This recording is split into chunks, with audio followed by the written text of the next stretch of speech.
Namaste, my dear brothers and sisters. The love and blessings of the Mother and Sri Aurobindo to all of you from Sri Aurobindo Ashram Delhi branch.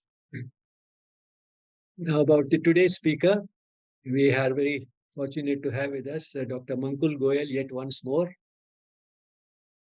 Dr. Mankul Goyal is an integral part of the YES team, and he is a dermatologist with both an MBBS and an MD from the All India Institute of Medical Sciences, New Delhi.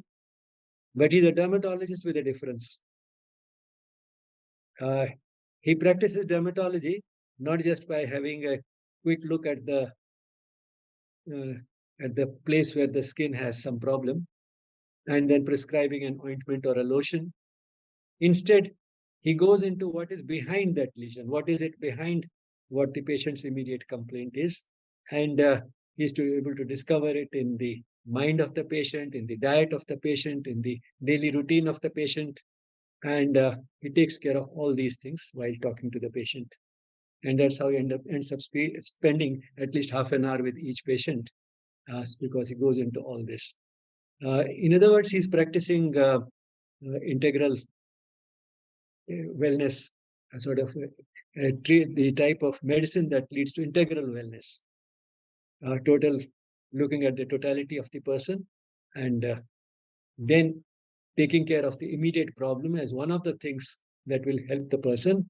But along with that, also taking care of many things which will make the patient not only get better, but also feel better and prevent many problems which could have otherwise occurred sometime in the future.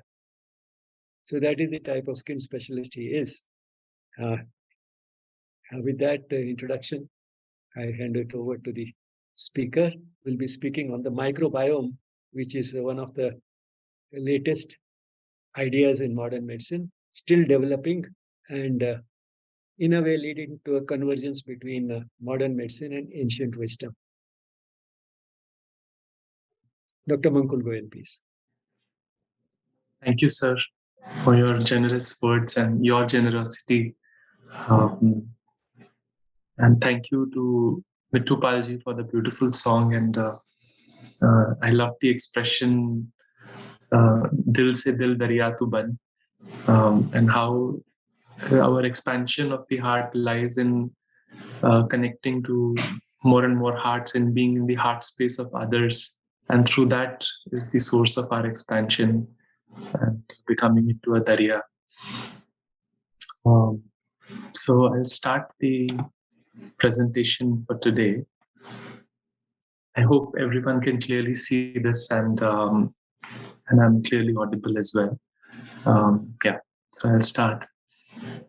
So microbiome, as Dr. Bijlani just introduced, is a beautiful topic in today's day and age, and it is a very beautiful paradigm which is emerging through which we can see our own health, we can see the world, and also oneself. That who am I is also some questions which microbiome helps us answer. So to start with, it might be good to look at what are the paradigms that microbiome word or microbe word has taken in the history of at least the modern science. It would be inappropriate to say that microbe has only been explored by modern science. Ayurveda has its mention of pathogens and microbes in its own way. But since I'm speaking from the perspective of allopathic science and modern science, the discovery of a microbe somewhere started with the microscopes or early in 1670s, and especially later on in 1800s when Robert Koch gave a paradigm to humanity that microbes are these individual unsocial organisms which are present and which invade a host and then produce a disease. It was a major paradigm shift, which was also useful in many ways, but also it is something which we carry all the time around us nowadays, that oh, there is some microbe waiting to invade me at this moment and cause disease in me. So, but this is how the paradigm of germs or microbes was initially seen, that they're single acting, unsocial organisms causing disease. And as the paradigm expanded further and the science got deeper into it, it was understood that they are not individual unsocial organisms. Well, they may be harmful to human beings, but they are strongly interacting microbes which have the capacity to form strong networks and colonies. And so, just like we have human colonies, they also form into these colonies where they live together, they coexist, they protect each other. And a prime example in allopathy, we call it biofilms. They kind of form a film which is strong and protective around themselves and within themselves. And they coexist in colonies of biofilms. So the paradigm expanded there. And then now, as we have further researched and further gone into the depth of this, the One Health concept has emerged. And that is the beauty of things, that no matter what we go into the depths of, eventually we end up with oneness in some way. And the One Health concept implies interconnection of all areas of life through their respective microbiota. So there are microbes everywhere within us, around us, and they're constantly interconnected and communicating with each other. So this is the newest paradigm with which one can look at microbiome. Since we're going to talk in detail about microbiome, it might be good to start with a definition of what what are we referring to when we talk about microbiome. And here also there have been gradually evolving definitions. One of the first and the acceptable definition was a microbiome is the ecological community of commensal, symbiotic, and pathogenic microorganisms that literally share our body space. To go over this definition bit by bit, it's an ecological community which we just talked about. They're coexisting in an ecosystem. And then in that, there are commensals, which we may look at neutral or kind of neutral microorganisms staying with us, sharing space with us. And then there are symbiotic organisms which share a much stronger bond with us, and they create friendly substances for us which help nourish us and help us grow, protect us. And in process, our body also provides them with the same. And then there are also pathogenic microorganisms which are kind of uh, directly or indirectly causing harm to our body. So a microbiome is a combination of all of these and them living together in an ecological community and sharing our body space. And when we say body space, it is every possible space. It is our skin, it is our gut, it is our large intestine, and now we're talking about brain. So microbiome is everywhere in the body. So, and the next definition on further evolution not just included them as cellular beings. So, when we talk about these microorganisms, we refer to bacteria, we refer to fungus, we refer to viruses. So, not just the sum of microbes, but also their genomics or their DNA or their genes put together. And we will be looking in a short while why it is important to look at it from that perspective. Why include the DNA of these microorganisms in their definition? And then the next definition goes even further by calling them as a sum total of not just the microbes, but their DNA and genomes, and also all the substances that they produce, all the proteins and chemicals put together that they produce. So this is something which it's kind of a chart which shows what we just talked about. The microbiota can include bacteria, fungi, algae, everything, and their theater of activity, all the proteins, DNA, RNA, and fats, whatever they are producing, and their metabolites, toxins, whatever they're creating, that whole is what we are referring to as microbiome. So that is how we define it in today's day and age.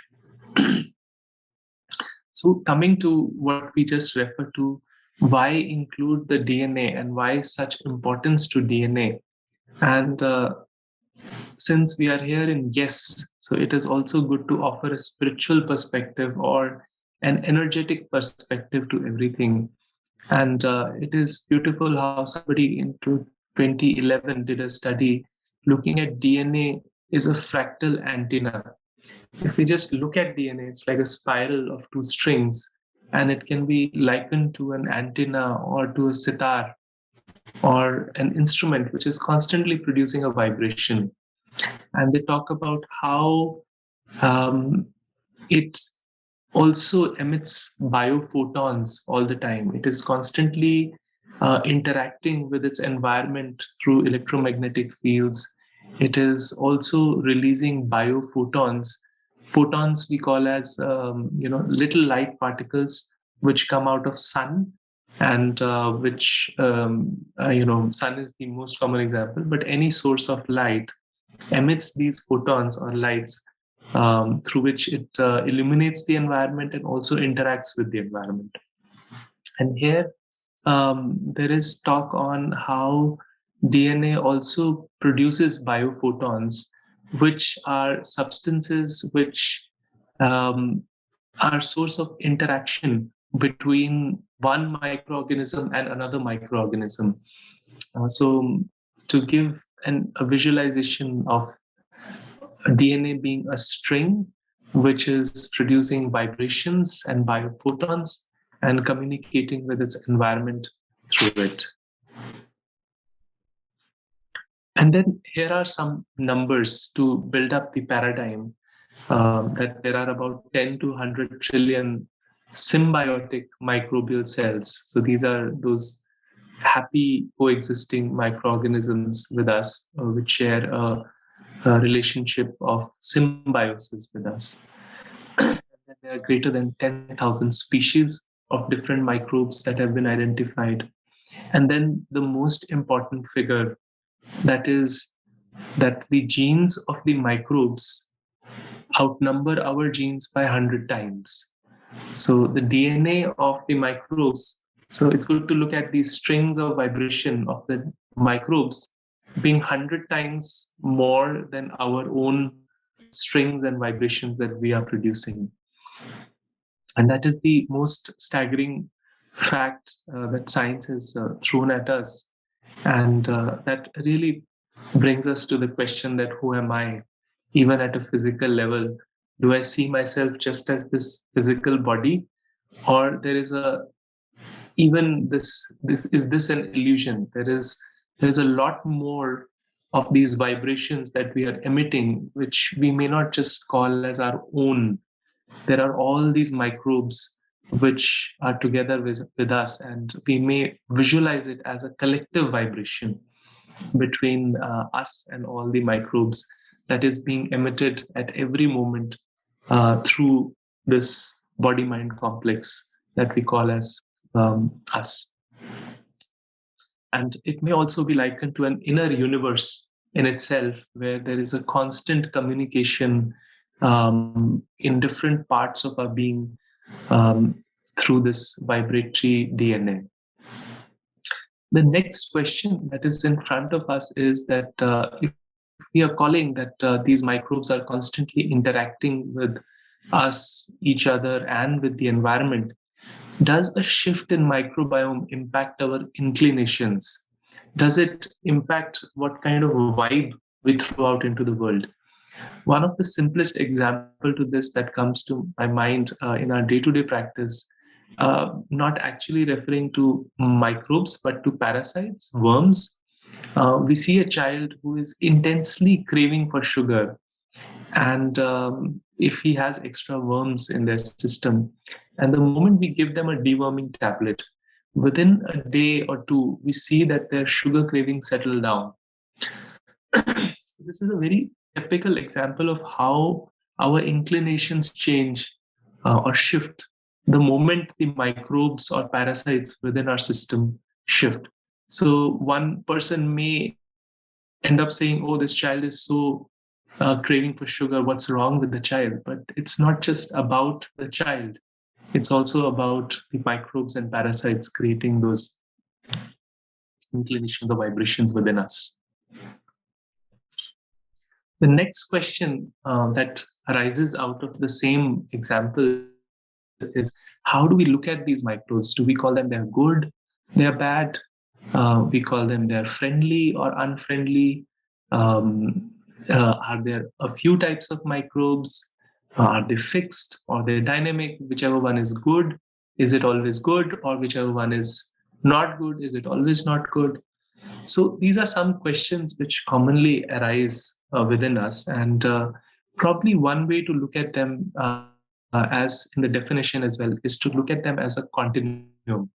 There are some which are relatively neutral. There are some which are strongly beneficial to a human being, and there are some which are actually not useful or not helpful. They may be pathogenic.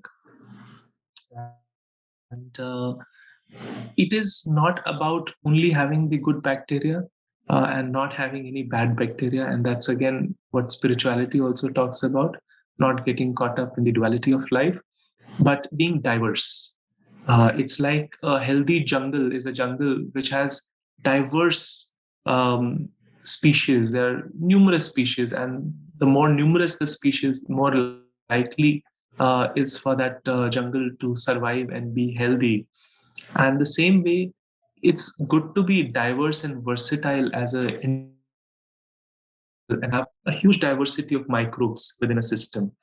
And we see that in science. Say, for example, there is a bacteria called Helicobacter pylori, which very often colonizes the stomach of people. And those people who and have this, they tend to have a lot of acidity related issues, reflux, heartburn, sore throats, and a whole lot of other issues. So when the microbiome of their stomach is studied, it is observed that those who do not have H. pylori have a much more diverse microbiome in the stomach.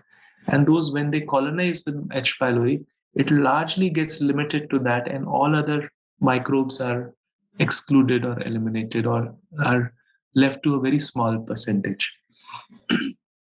So this diversity is very important, and it's not about just having good, just having bad, or friendly, unfriendly. It's just being about diverse. And the next question is the microorganism which is friendly will always be friendly, or the one which is unfriendly will always be unfriendly? But to give a simple analogy, if you put five people in a room and you put a nice soothing environment, a nice music is playing, they're more likely to have a friendly conversation with each other. But if there is, we create a very unfriendly or chaotic environment in a meeting, we play music which is unfriendly or with negative vibrations, it's more likely that those same individuals might end up with a fight. So, in the same fashion, in the body as well, one of the simplest examples is an alkaline environment. The more alkaline the body is, the more likely for the body to have a friendly conversation with the microbes, the same microbes. Whereas the more acidic the body gets, then it is more likely to be an unfriendly interaction with them. It is a kind of an oversimplification, but the idea is to impart the message that not to look at microbes in a fixed way. They are also dynamic beings like we are. We have the capacity to be at our best, and we also have the capacity to be at our worst. So, to look at them also as dynamic beings. So this is one example to show and how the aspect of homeostasis or balance is emphasized here. And on this side, in the left, they have talked about certain microbes, bacteroides and clostridia, a certain type, which is helpful to us. What it does is that it takes in the undigested fiber that we eat in the food, it breaks it down into short chain fatty acids. And these short chain fatty acids are some of the best anti inflammatory medicines that our body makes for itself. We talk about painkillers, we talk about steroids, we talk about so many things. But the beauty of the body is that it takes up undigested fiber from fruits, vegetables, grains, and it converts it into these short chain fatty acids, which are the best anti inflammatory medicine for the body. So, on one side, there are these organisms which are doing this, and then there are these proteobacteria, or it's just a name, but there are certain microbes which will go into the system and they will trigger the inflammatory cascade. They will trigger a fire in the body.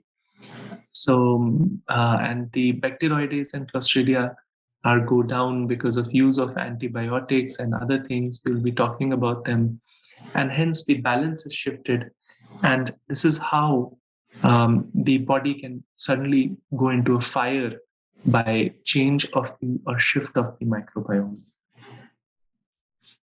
And we call this state as dysbiosis, a sort of a unhealthy biosis or unhealthy microbiome. The term used for this is dysbiosis.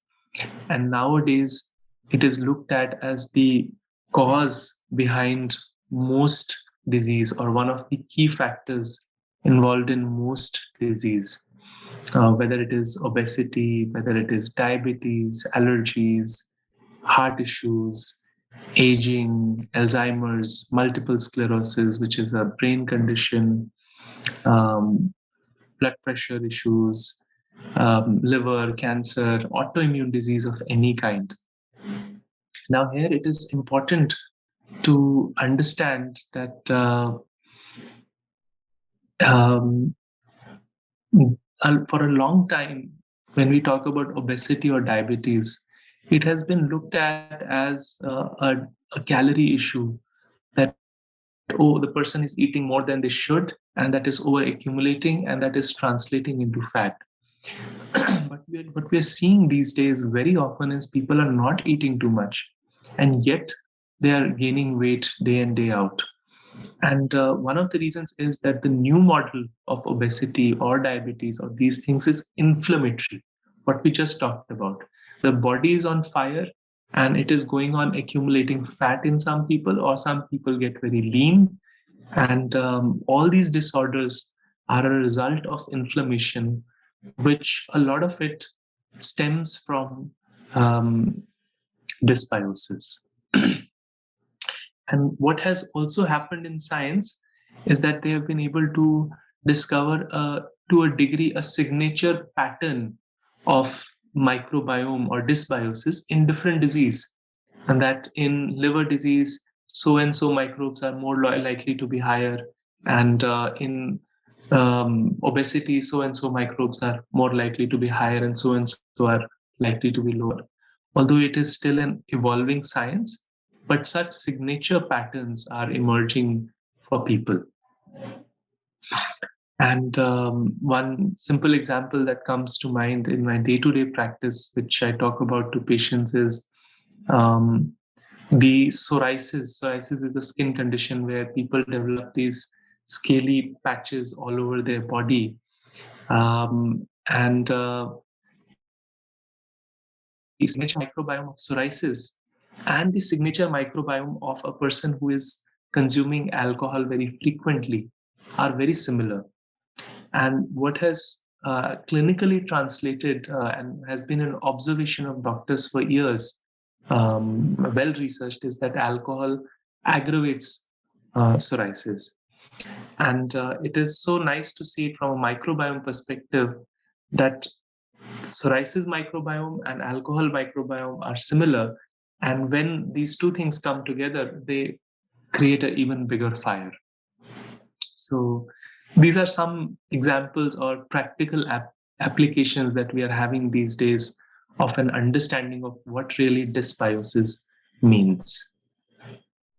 And another very interesting topic is how gut microbiota links to psychiatric illness. And one of the common study that I love to quote to patients is of a study on a happy rat and a sad rat. That you take out the microbes of a sad rat and put it in the happy rat, and he becomes sad. And you take out the microbes of the happy rat and transplant it into the sad rat, he becomes happy. So, what we call as our emotional state also so much is dependent on the microbes. And there are signature microbiomes which are patterns emerging for depression. I have a friend who is an integrative psychiatrist, like I'm an integrative dermatologist, and her focus in patients of schizophrenia is constipation. She sees that the delusions or all the things that are happening to the patient are immediately triggered and increased the moment the patient gets constipated. So, how important it is to keep the gut clean and the microbiome healthy is so very important in all psychiatric disorders. And this correlates very well with the Ayurvedic understanding also, where the seat of a lot of mental disorders is in large intestine as per Ayurveda. And then another trend that we are observing in the mankind over the past 20 to 30 years is a rise in the fungal microbiome. Um, it's a sad thing to say, but इंसान को fungus लगती जा रही है because of the kind of habitat that has changed, the kind of electromagnetic fields we are exposed to, the number of antibiotics which kill a lot of good, healthy bacteria in the gut, and pollution, our thoughts, emotions, living indoors, because of various factors, understood and not understood, living in buildings which are old and have humid walls, because of various factors, the fungal microbiome has gone up in humanity, and we are seeing almost in every disease and a large component of fungus. I used to see acne and used to give antibiotics 10 years back, and now it's largely fungal in nature, the acne that people get. So, and this is translating into almost every aspect. And we talked about COVID also, how people were getting the black fungus. So, it is another trend which is emerging in the microbiome of the humanity and the environment, that the fungus seems to be on the rising trend. And so, having talked all about the microbiome, what it is about, and how it is impacting us, how it is important to take care of the microbiome.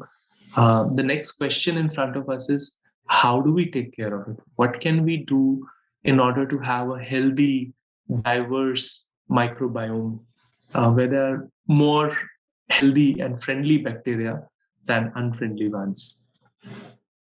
So here also, just like we say, we have the soul and the ego, and it is the if we feed the soul, that part expands, and if we feed the ego, it's the ego which expands.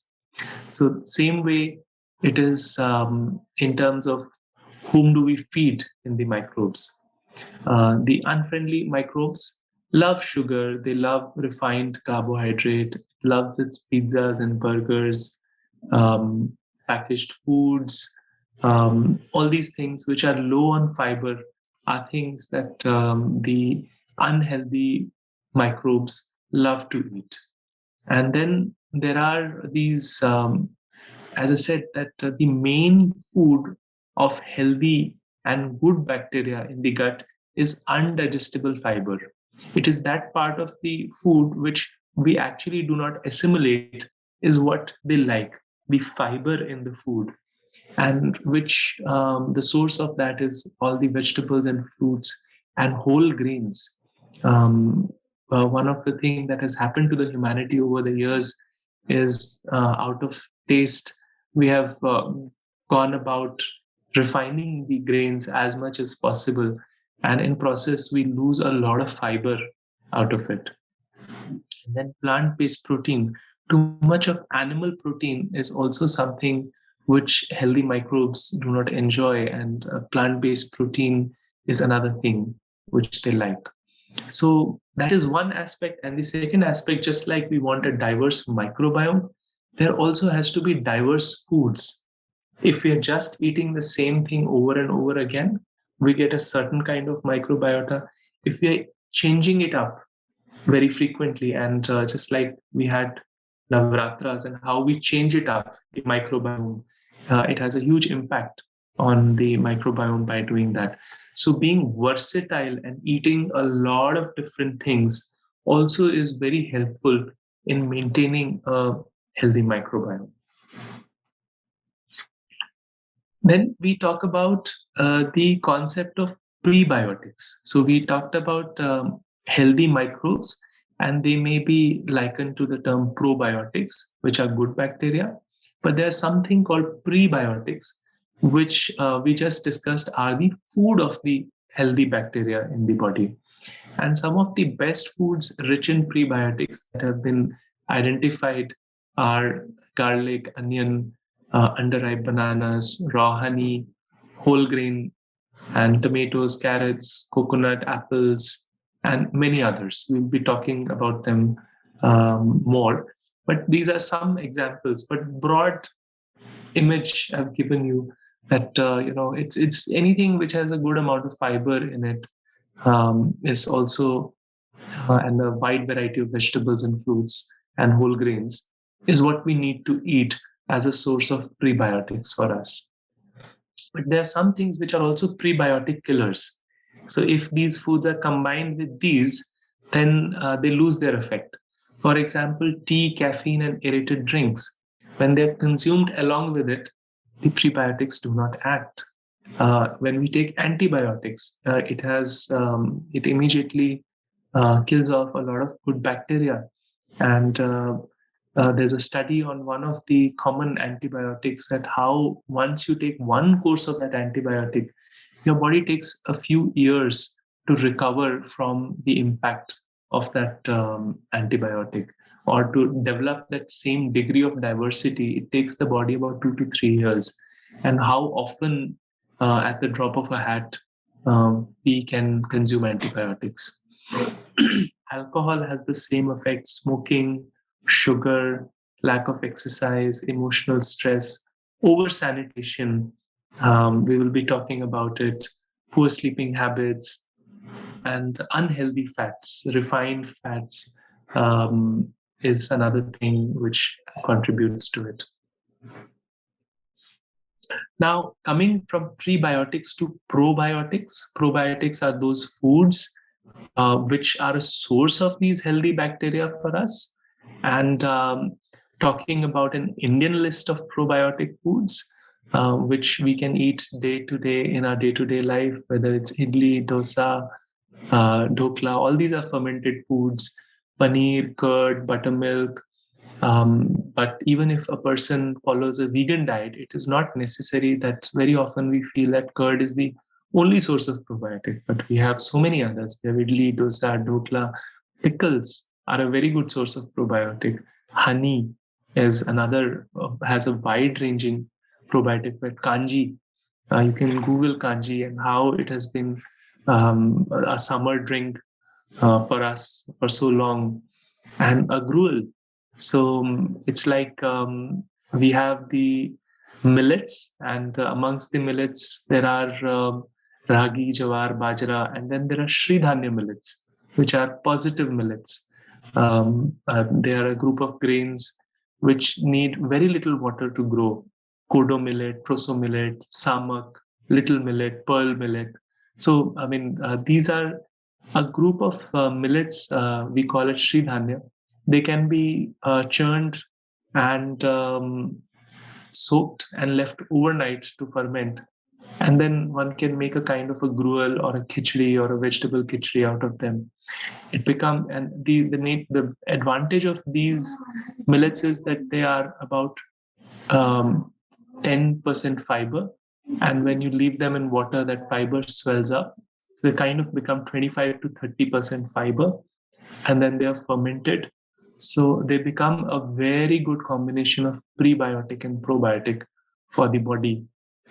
And to refer to the man who has been selflessly spreading the word on it, Dr. Khader Wali, a wonderful scientist who has talked a lot about it and has helped many cancer patients to almost every disease with the simple solution of consuming gruels of these positive millets, and how beautiful an impact it can have on our overall health and heal almost any disorder.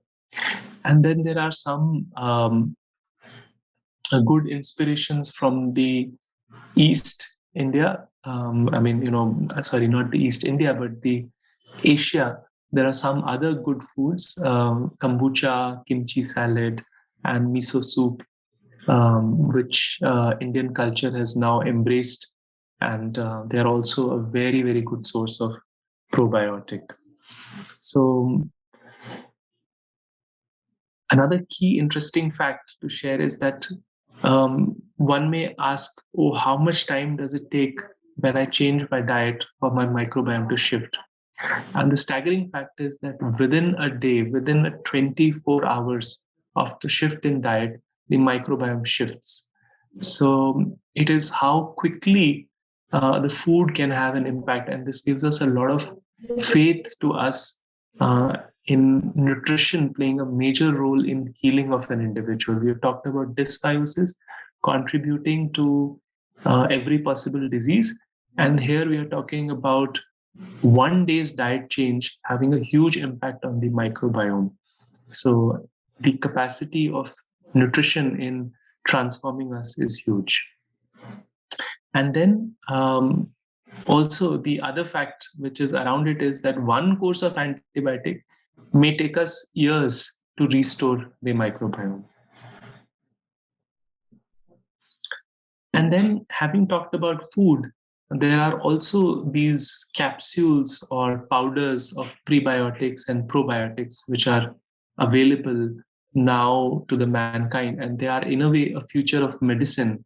It's I wouldn't say the perfect, but a more positive approach to health, wherein those healthy and friendly microbes are being identified. It's like if you have an unhealthy universe of vibration, you plant those positive vibrations and then you find ways to feed it. So it's not such a bad approach. It's science is moving towards offering a more positive solution to these things. But again, not to intellectualize it too much, because then again goes into specificities of this and that and how much to give. But just this whole idea of taking even a little bit of these capsules is not such a bad thing. It can be actually very helpful from time to time for an individual. And in India, there are less, but all across the world, there are also earth based probiotics which are available. So these earth based probiotics are also very helpful because they, here the intellectualization is not happening so much. And because the source of the microbiome, the first source of the microbiome for a child is the mother. And after that, a common source is the nature or the soil. And जो बच्चा मिट्टी खाता है, that is not such a bad act. It's very helpful to the child in building up a healthy microbiome. So soil-based probiotics are also a future of medicine.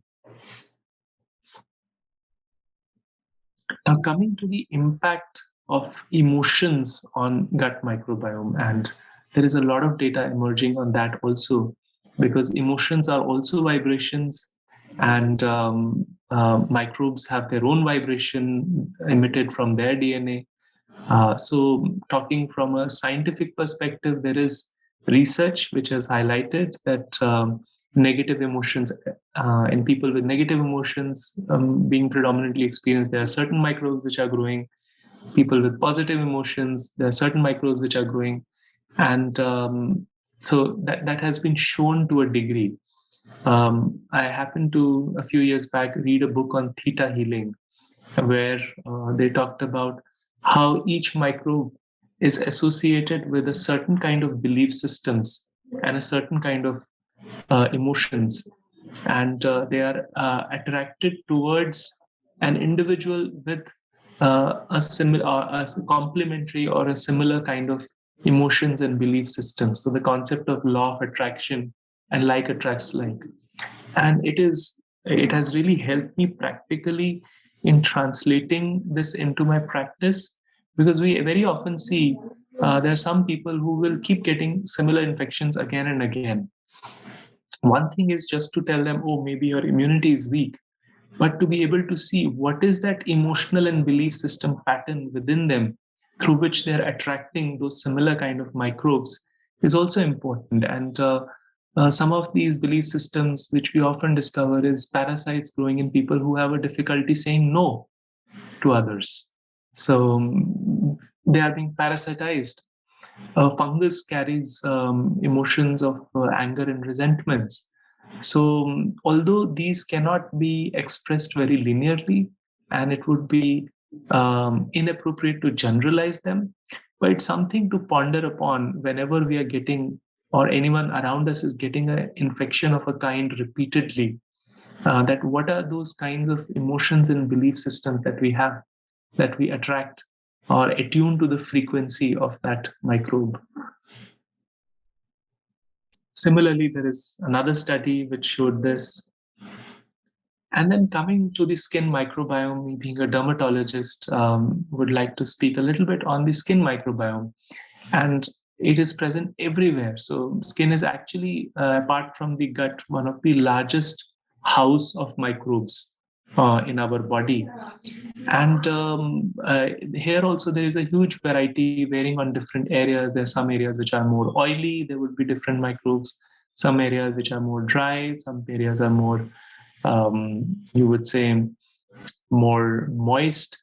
So depending on that, there are different microbes which are growing, and they are hugely impacted with what we put on our skin.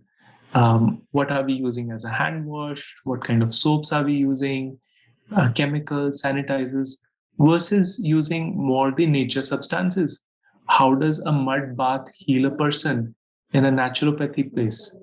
And how different kinds of nature substances, honey, curd, application, can apple cider vinegar, and so many other of these substances can have a beneficial effect on the microbiome of that individual. And through that inspiration, now even in medicine, now we have creams which have prebiotics and postbiotics added to them to make them more effective. So moisturizers with probiotic moisturizers, prebiotic moisturizers are coming into the market now.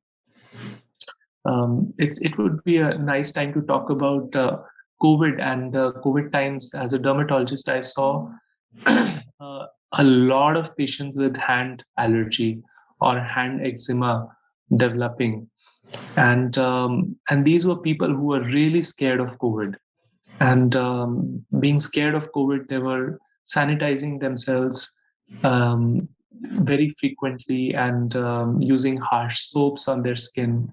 So so the way I used to love to counsel, what would come to me was a triad of attitude towards these microbes, and I would tell patients that if even if you want to protect yourself from COVID, one thing that you need is to reduce the inoculum or exposure to the COVID.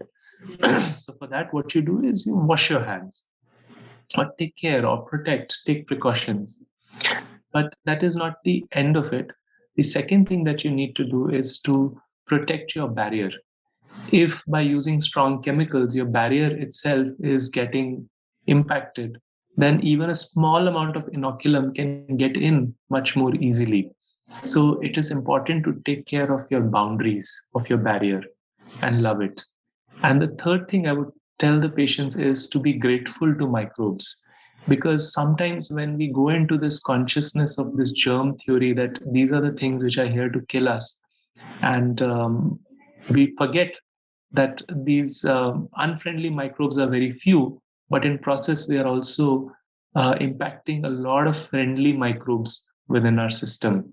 So being grateful to microbes as overall is also very important. So a triad of reducing inoculum, loving the boundaries and taking care of the barrier, and thirdly, to be grateful to microbes. If one keeps that triad of attitude in one's mind, people found it much easier to let go of sanitizers and hand washes and Dettol and Lifebuoy, and being marketed as the things which will sanitize us completely. So yeah, and it really helped people. Um, Another key aspect is we talked about the role of emotions and food, but the role of magnetic fields, the mobile phones, the Wi-Fi, the towers all around us, on the microbes. So they are also having a huge impact on the microbiome of an individual, and they need to be accounted for. And what kind of an electromagnetic field we live in is also something to be acknowledged and taken care of. There have to be more and more constructive solutions which have to emerge on this front as well. And then it's like exercise, yoga also has an impact, and it diversifies the microbiome. Those people who exercise and do yoga have been shown to have a more diverse microbiome. And then other key things, but actually the simplest and the best, is being close to nature, being in a park where we are constantly interacting with the diverse microbes, human being in their own nature, being close to animals, taking a good sleep is also very helpful in maintaining that microbial diversity. Now, coming to taking a view from a doctor's seat, the approach to microbiome, these, what we mentioned, are general health approaches one can take everybody can take to take care of their microbiome. But what about doctors? We are constantly facing patients with disease where we know that microbes are playing a role in that disease, where we know if we give them an antibiotic right now, it is going to help them alleviate their pain much faster. We have constantly, we are facing this pressure of outcome from patients, pressure of proving ourselves, pressure of competition, pressure of patients wanting to find relief very fast. And in that process, very often as doctors, we can get short sighted, and it would be inappropriate for me to talk about others, but to honestly acknowledge that I myself engage in it to a certain degree. But it is also about being able to see, offering them quick antibiotic solutions, quick answers is sometimes what we do. But it's also important at that time for a doctor to be courageous and to be able to share the bigger picture with the patient, spend time, explain everything to the patient, and allow them to make the best possible choice for themselves. That, hey, you may take more time to heal, but you're likely to do yourself more good. You are likely to be more happy and satisfied that you made a wise choice for yourself by avoiding the antibiotic and rather allowing the disease to pass and save and keep your microbiome healthy and not choose antibiotics. But having said that, it would be inappropriate to see antibiotic also as an evil thing, because everything in the universe has its own role. And the way I personally like to look at them is that the approach of masculine versus feminine.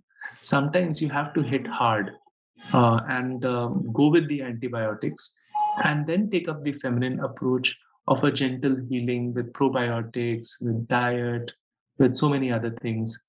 And so both are somewhere part of nature, whether it's a masculine approach or a feminine approach. And there, finding the balance is the key. And there also, sometimes we have to answer the question, do we take a masculine approach first or do we take a feminine approach first? And both has its own pros and cons. We go with the antibiotic first, we go hit hard, we may get quick relief, but in process, there is a lot more damage to the microbiome. But if we take a feminine approach first, the person chooses to go with the dietary modifications, take care of their lifestyle, and observe how much impact that has. There are some people, some percentage, which would heal just by that. But there are some people who may not heal entirely with that or may not get the result. But what we observe that after having done 1 or 2 months of this, then if we have, even if we have to take a masculine approach, the duration is much lesser. The dosage is much lesser. So the harm caused to the microbiome is much lesser. So maybe one may conclude from this that if there is not an emergency, then it's good to take a feminine approach first. And wait, do we need to go? I mean, as they say, that violence has to be the last step. Maybe this is what is the learning for us as doctors. So the take-home messages from this for us is that we are not alone. We are a universe with multiple voices. Microbiome paradigm is beautiful because it helps us be compassionate and understand the point of view of Ayurveda, homeopathy, and all systems and nutrition. Every choice that we make every moment impacts our microbiome. Taking care of the microbiome is important for both our physical and mental health. And if not an emergency, choose feminine approach first. Thank you.